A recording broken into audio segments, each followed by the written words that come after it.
அதீத ஆற்றல் மனிதனுக்கு உள்ளையா, மனிதனுக்கு வெளியிலையா அப்படின்னா, அதீத ஆற்றல் என்பது வெளியில இருந்தாலும் அத புரிஞ்சுக்கிறதுக்கு நமக்குள்ள அந்த ஆற்றல் அதீதமா இருக்கும், அதாவது அதிகமா இருக்கும்.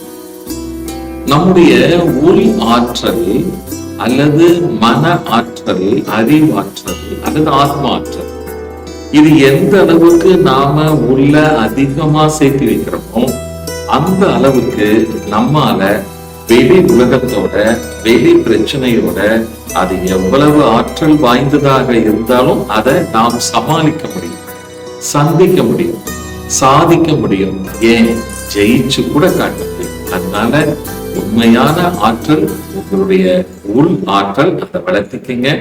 ஆத்ம நமஸ்காரங்கள். வாழ்க வளர்க.